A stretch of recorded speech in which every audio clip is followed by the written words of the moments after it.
Saya dari ruangan tinggal saya klik saja, saya butuh buku ini, datang Pak, Betul. langsung e-booknya gitu ya. Itu luar biasa sekali. Kalau mahasiswa dia juga bisa misalnya memesan, saya minta jurnal ini adanya di perpustakaan luar, misalnya di UI. Kita carikan lalu tidak perlu datang, sudah kita kirim ke emailnya.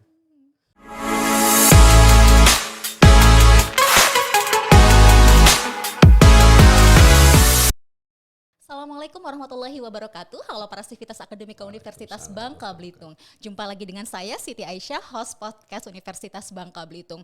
UBB Bekisah kali ini memiliki tema digitalisasi referensi di era perkembangan teknologi informasi. Seperti apa dampak negatif dan positifnya? Hadir bersama saya hari ini Kepala UPT Perpustakaan Universitas Bangka Belitung. Mari kita sambut Bapak Muhammad Jumnahdi STMT.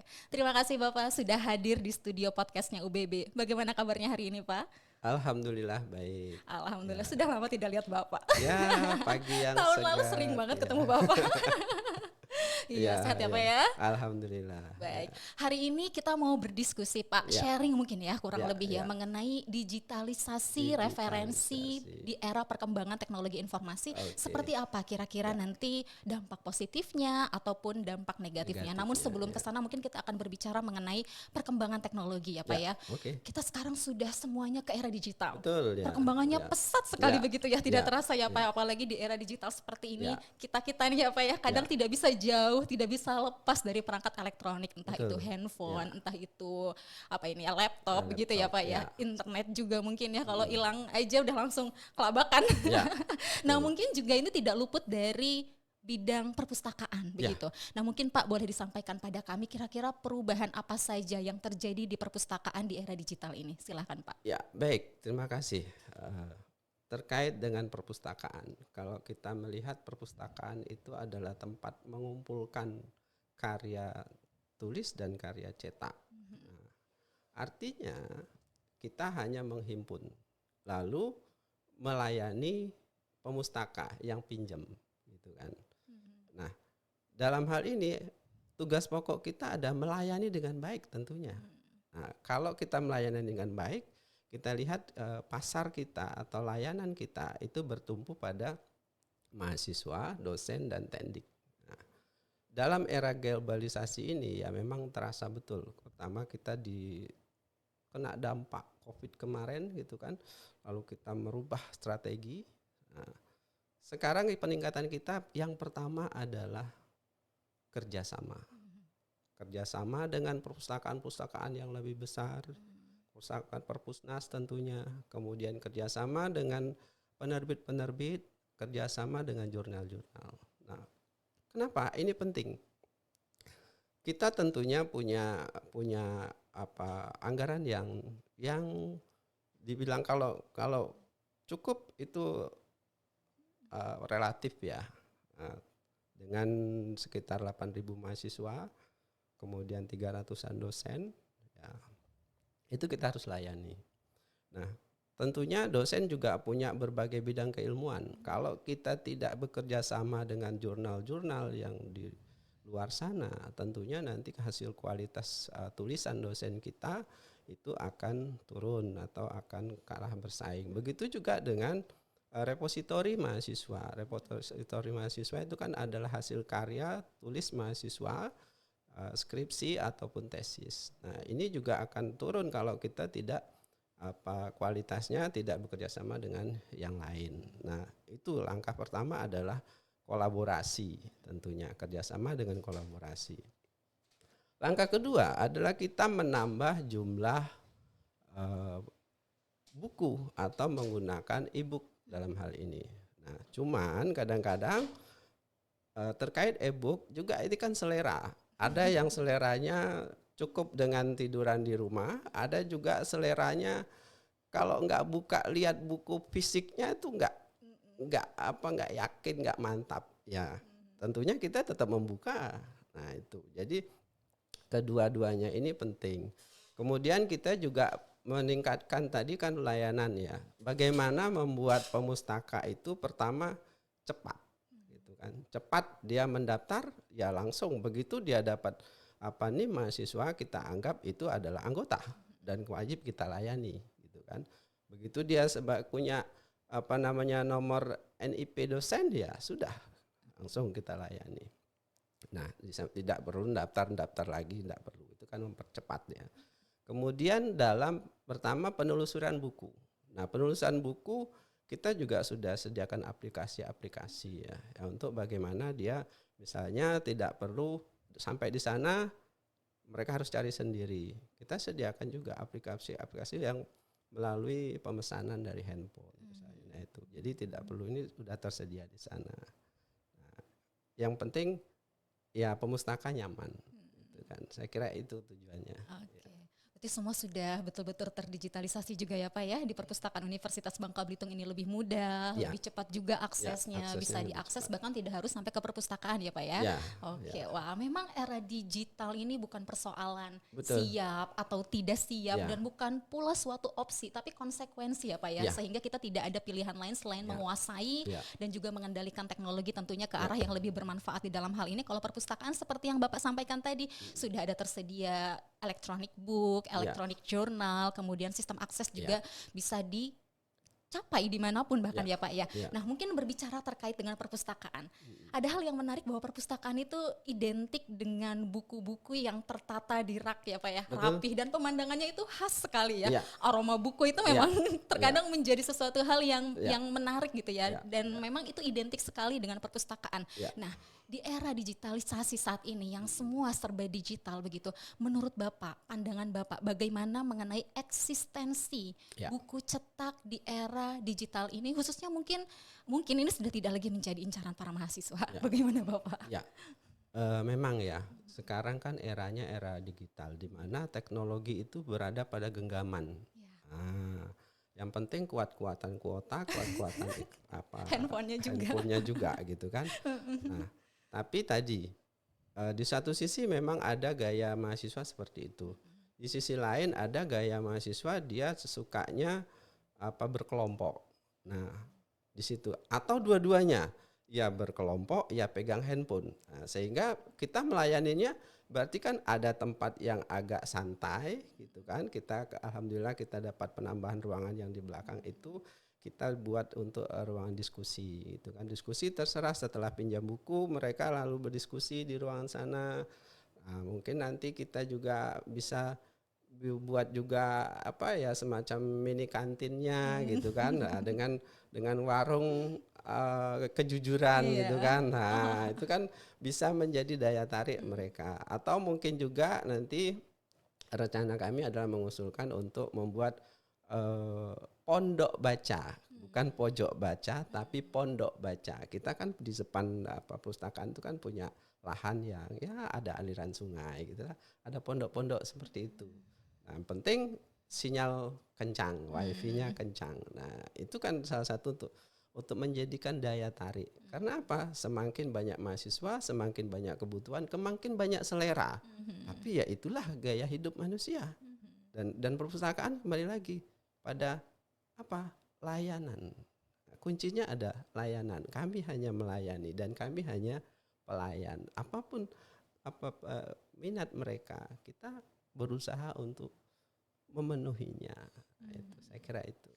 Yang penting memang tujuan utamanya adalah pelayanan publik ya Pak. Betul, ya. Mau seperti apapun misalnya mahasiswa maunya yang buku cetak ada. Mau buku digital ada. Mau seperti apapun disediakan pokoknya ya Pak ya, seperti itu. Betul. Dan mungkin juga setiap orang juga istilahnya preferensinya beda-beda. Ada yang sukanya lihat layar. Kalau saya nggak kuat lama-lama lebih lihat langsung buku cetak begitu ya Pak. Tapi yang penting perpustakaan menyediakan itu semua. Itu. Gitu ya, sehingga eksistensi buku cetak tetap ada, tapi e-book pun ada gitu ya. Oke, alhamdulillah kalau gitu. Nah, ini ada istilah long distance service gitu ya.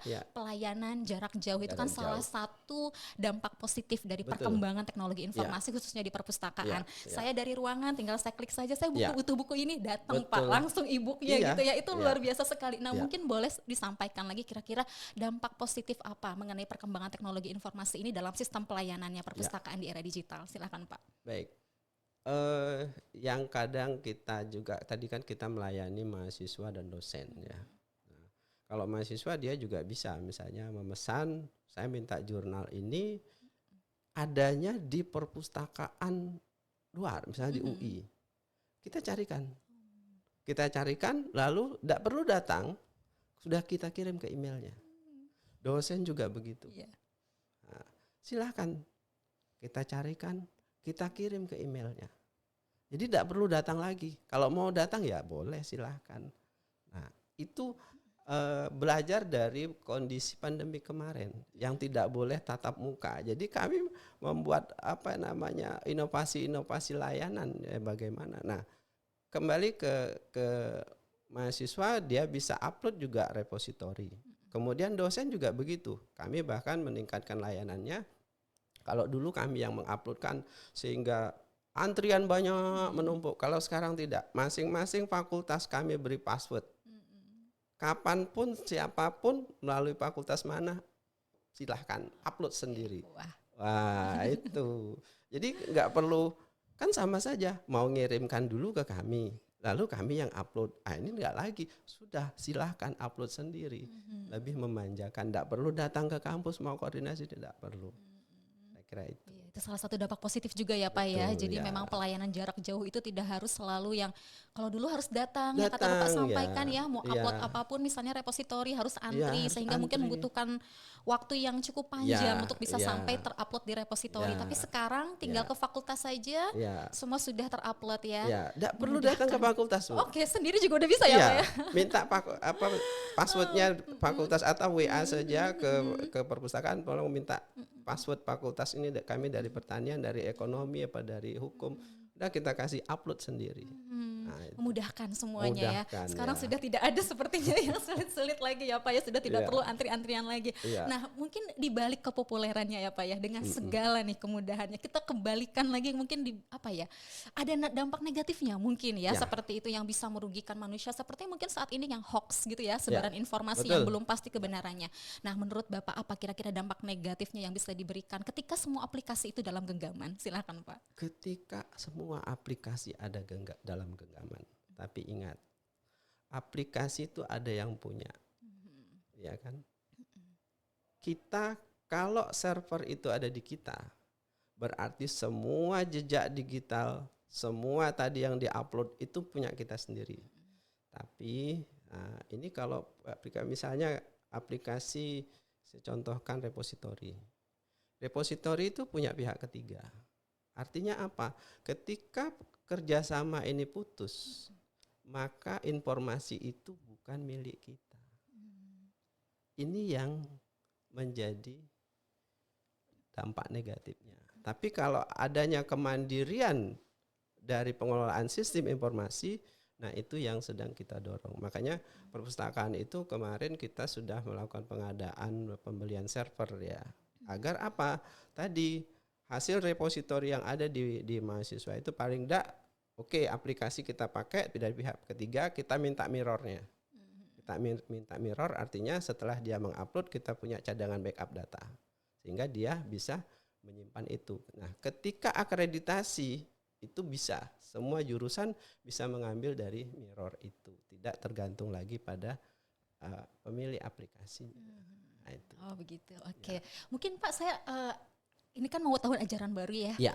Ada mahasiswa baru yang mungkin nanti akan menonton tayangannya kita juga terkait dengan perpustakaan. Boleh mungkin di-spill kalau bahasa sekarang tuh ya, di-spill disampaikan layanan apa saja yang bisa diterima sebagai mahasiswa baru. Bapak tadi sudah sedikit mention sebetulnya ya, kalau udah dapat NIM-nya udah otomatis menjadi keanggotaannya perpustakaan begitu. Boleh di-spill lagi Pak, apa saja kira-kira layanan yang bisa mereka dapatkan untuk dari perpustakaan Universitas Bangka Belitung ini, silahkan Pak. Baik, setiap perpustakaan kita, khususnya mahasiswa nih, kita adakan pelatihan nanti, baik online maupun offline.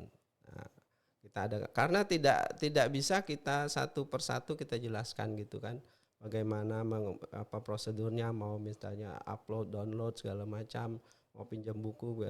Nah itu ada yang tekniknya sendiri. Jadi nanti kita akan adakan untuk adik-adik mahasiswa baru itu semua angkatan, semua ini jurusan, itu pun sudah terjadi di semua angkatan. Kita beri pelatihan memang, dan pelatihan itu tinggal kita berikan jadwalnya, schedule-nya kita pilih, nanti mereka sendiri yang memilih waktunya. Tadi jadi tidak ada, oh kami jadwal ini nggak ada, ya cari jadwal yang sesuai dengan adik-adik.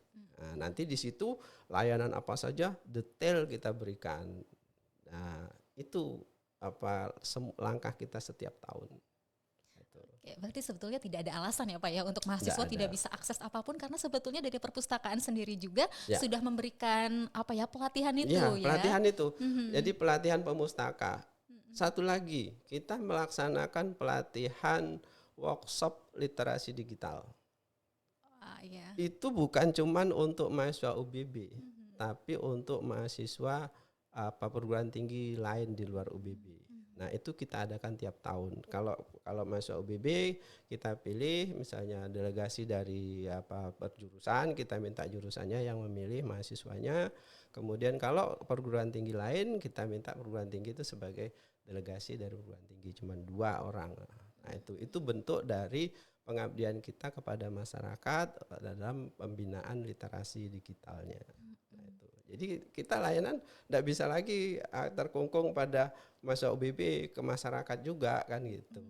Oh iya, jadi tiba-tiba teringat nostalgia zaman dulu ya, perpustakaan mungkin hanya sebatas pinjam buku. Kemudian kadang terlambat mengembalikan kena denda.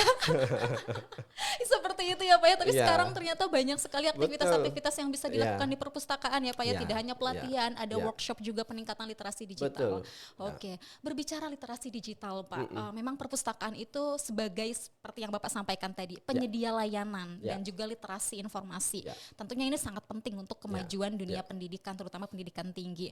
Saya pernah ikut sebetulnya salah satu kegiatan workshop juga untuk peningkatan literasi, di mana ada salah satu informasi yang disampaikan oleh narasumber bahwa Indonesia memiliki tingkat literasi yang mengkhawatirkan ya Pak ya, cukup rendah begitu.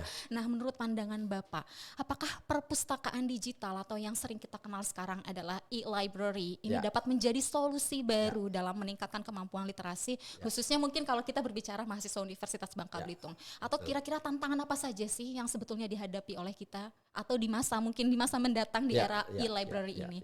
Silakan Pak. Baik, literasi Indonesia masih dianggap rendah. Ini tidak lepas dari masa lampau kita, di mana kita bayangkan dulu kan kita kan ahli-ahli pembuat keris segala macam. Sekarang apakah ada tertulis itu rumusnya apa, ini apa? Kan tidak ada. Nah, kemudian datang era penjajahan. Penjajahan itu apakah kita bisa menulis dengan bebas? Tidak bisa. Setelah penjajahan kita merdeka. Oke, merdeka. Masuk era Orde Baru.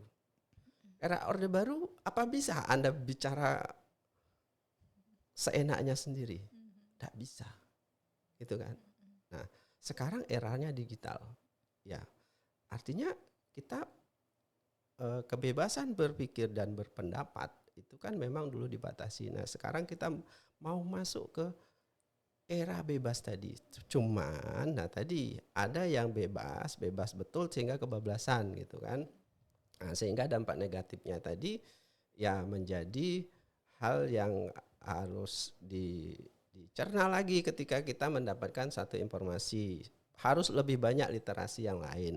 Nah, kembali ke literasi itu, kalau kita menyikapinya di kebijakan di UBB itu adalah kita kerjasama dengan masing-masing jurusan, di mana setiap mahasiswa yang mau lulus itu harus memberikan repositorinya atau memberikan naskah hasil penelitiannya ke perpustakaan. Wajib itu, kalau enggak diserahkan perpustakaan enggak bisa yudisium kan gitu. Betul. Nah, begitu juga dengan dosen kan. Dosen setelah melakukan penelitian dia juga harus memberikan laporan penelitian. Lalu dosen pada saat dia mau kenaikan jabatan fungsional, nah dia harus mengisi repositori. Jadi ada 2 cara. Pertama dengan kebijakan, nah tadi kebijakan kita sudah ada. Kedua dengan layanan yang baik tadi. Nah kita dua-duanya kita sudah layanan yang baik, jadi tidak mempersulit orang untuk melakukan upload dan download repository. Nah, itu saja saya kira. Oke, tuh ya. Jadi saya kadang suka ingin nyentil nih mahasiswa-mahasiswa saya nih ya Bapak ya. Di Iya. era digital saat ini dengan Iya. segala kemudahan yang ada, Iya. apalagi yang sudah disampaikan oleh Pak Jum selaku Kepala UPT Perpustakaan bahwa semua akses bisa dicapai dimanapun, bisa Betul. digapai dimanapun. Jadi tidak Ya. ada alasan Ya. untuk, Bu susah cari jurnalnya, Bu jurnalnya Ya. berbayar, Bu ini, Bu Ya. itu gitu ya. No Ya. excuse ya Pak ya, tidak ada alasan ya Pak ya. Nggak ada alasan. Tidak ada alasan. Sekarang e-book udah bisa didapatkan dimanapun, e-jurnal sudah bisa didapatkan dimanapun. Ya. Main ke perpustakaan juga Perpustakaan, boleh ya Pak boleh, ya. ya. Nah ini jadi saya ingin sedikit lagi banyak nostalgia seperti ini nih. Jika sebelum masa era digital ini kan kehadiran perpustakaan itu dapat menjadi tempat kumpulnya istilahnya para mahasiswa Ya, untuk ya. mengerjakan tugas karena Ya, ya ya. mau nggak mau sebetulnya karena kan semua buku di sana Ya. dan belum ada seperti saat ini yang era Ya. digital semua akses bisa dicapai dimanapun begitu ya Ya, Pak ya. ya, Jadi mau ya. nggak mau yuk datang ke perpustakaan Ya, betul. sama teman-teman cari bukunya gitu ya Ya, dan ya. akhirnya ramai perpustakaan seperti itu. Nah, kemudian apakah di era digital saat ini dengan segala istilahnya informasi bisa dicapai dimanapun di Ya. kos-kosan Ya, di yang ruangnya jauh dari Betul, perpustakaan misalnya seperti itu apalagi pada masa Covid kemarin Ya. itu pasti sepi ya Pak ya begitu. Nah, ya. nah, bagaimana membangkitkan kembali Membangkitkannya, suasana itu? ya. Silakan Bapak. Baik, terima kasih. Itu kan tidak lain caranya dengan menghidupkan media sosial ya. Nah, kita punya Twitter, kita punya TikTok, Lengkap. kita punya Facebook, YouTube, kita Instagram. punya Facebook dan semuanya kita punya. Kita punya website jelas ya. Nah, tinggal mau nggak? Ya, alhamdulillah semua media sosial kami ya pernah menerima penghargaan. Tapi bukan itu yang kami kejar. Kami menciptakan budaya. Kalau orang menilai lalu memberi penghargaan, oh kami juara 1, juara 2, itu hanya ya penyemangat saja bagi kami. Tapi kami dari perpustakaan itu kan membudayakan bersosialisasi lewat media sosial elektronik. Itu. Iya ya. Jadi Ya. memang saat ini untuk menarik Ya. massa juga dengan media sosial ya seperti itu. Ya. Yuk datang ke perpustakaan kita Ya. sudah bisa mengiklankan Ya. mempromosikan melalui Mempromosikan. semua media sosial Ya. yang kita punya ya seperti ya. itu. Walaupun ya tadi yang saya bilang yuk mahasiswa datang ke perpustakaan ya sebetulnya juga buat istilahnya ada working space juga Ya. di sana. Ya. Apalagi tadi yang Pak Jum ada keharapan di depan nanti bahwa ya. ada pondok. Ya. Pondok baca harapannya kan baca, seperti itu ya. sehingga memang membuat perpustakaan jauh lebih Jauh ramai lebih. lagi ya Ya, gitu. Jadi biar buku-bukunya itu tidak berdebu gitu loh. Iya, nggak berdebu. Tidak berdebu gitu loh. Ayo datang ke perpustakaan walaupun memang akses digital tetap ada, tetap Tetap ada, disediakan. tetap disediakan. Artinya memang tetap balance ya Pak Ya. ya. Tetap seimbang antara informasi digital dan informasi buku cetak bagi yang mungkin masih tetap suka dengan buku Ya. cetak pun tetap disediakan. Seperti itu. Lalu ada tambahan lagi. Iya, Pak. Nah, bagi mahasiswa yang memang mencintai perpustakaan, kami punya duta pustaka. Tuh. Itu Perpustakaan. duta perpustakaan. Ada duta perpustakaan perempuan, ada duta perpustakaan laki-laki. Dan itu kami pilih 2 tahun sekali. Itu adalah penghargaan ke kami kepada mahasiswa yang memahami, paham tentang perpustakaan. Tidak hanya perpustakaan UDB, itu nanti ada tesnya bertingkat ya. Mungkin tahun ini akan kita buat lagi instrumennya, penerapan instrumen, lalu ya insya Allah akan kita menjadi budaya tadi. Kalau sesuatu itu sudah menjadi budaya, aturan tuh ya tinggal kesampingkan, gitu. Semuanya. Apakah kita misalnya budaya kita pakai baju? Oh, kalau nggak pakai baju, ini nggak. Loh, berarti kan harus ada. Apakah harus ada? Harus menggunakan celana dan baju kan enggak? Karena itu sudah menjadi budaya. Nah itu. Oke, ada duta perpustakaan Ada duta tuh makin terkenal nanti kalau ikut. Itu boleh diikuti oleh semua mahasiswa ya Pak ya. Tidak ditunjuk ya Pak ya. Iya. Jadi berkompetisi gitu ya. Betul. Oke, Ya. nah boleh disiapkan siapa yang tertarik menjadi duta-duta nih. Ya, Duta perpustakaan duta tuh ada perpustakaan ya seperti ada. itu. Jadi disiapkan dari sekarang untuk menjadi duta perpustakaan itu seperti apa sih? Nanti boleh tanya-tanya atau main ke perpustakaan langsung ya Pak ya. Atau buka sosial media kita. Yes. Iya, di masih situ jauh-jauh ada sekarang semua. ya. Iya, nggak perlu Iya, repot-repot, betul. cukup dunia dalam genggaman. Dunia dalam genggaman. Jadi bagi yang tertarik sebagai duta perpustakaan begitu ya. Jadi silahkan untuk buka langsung media sosialnya UPT Perpustakaan untuk tahu syaratnya apa saja gitu ya Pak. Itu 2 tahun sekali ya Pak ya? 2 tahun sekali. 2 tahun sekali. Jadi mungkin yang tertarik mangga dilihat silahkan. Oke Pak, mungkin lebih ke closing statement sekarang yang terakhir kira-kira terkait dengan topik hari ini itu apa yang ingin disampaikan silahkan Pak. Baik, closing statementnya. Pertama, adanya kemandirian sumber aplikasi itu ya. Kemandirian artinya kita harus punya sendiri. Kedua, itu sistem aplikasi yang memang sesuai dengan kebutuhan. Ketiga, selektif dalam menerima informasi. Nah, keempat, pengembangan perpustakaan itu ada pada kebutuhan dan kemampuan pendanaan. Saya kira itu. Oke, baik Bapak. Pak Jum, terima kasih banyak buat sharing sessionnya, insya Allah memberikan wawasan juga buat siapapun yang menonton kita ya Pak ya. Jadi bahwa era digital itu selain memberikan kebermanfaatan juga tetap harus berhati-hati dalam informasi yang diterima ya Pak ya, seperti itu. Oke, baik, sekali lagi terima kasih banyak Bapak. Mudah-mudahan UPT Perpustakaan Universitas Bangka Belitung makin maju. Udah terakreditasi A ya Pak ya? Sudah terakreditasi A loh ya. Jadi ya silahkan tidak perlu diragukan lagi mengenai kualitasnya. Begitu ya Pak Jum ya. Pak Jum, sekali lagi terima kasih. Sehat selalu Bapak, sukses selalu juga ya. Baik, demikian sharing session. Sampai ketemu di kesempatan selanjutnya. Saya Aisyah, mohon undur diri. Wassalamualaikum warahmatullahi wabarakatuh. Waalaikumsalam warahmatullahi wabarakatuh.